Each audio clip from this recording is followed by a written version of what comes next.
भाई इस वीडियो को देखकर तो आप भी हैरान होने वाले हो भाई साहब। ये बच्चा भाई साहब बहुत तेज से, इस बच्चे को भूख लग रही थी, लेकिन ये दोनों भाई साहब बड़े घर के ने पॉप्स खा रहे होते हैं, लेकिन भाई साहब इस बच्चे मांगता है पॉप्स तो उसको भाई बता बता के खाने लगते हैं। और ये लड़की भाई उसको प्रैक्टिस बता रही, ना तो दे रही है, पता होती फालतू में, बहुत दिमाग खराब हो गया उसका।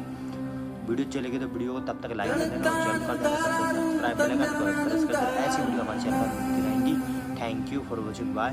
ओ हो बाय क्या हुआ?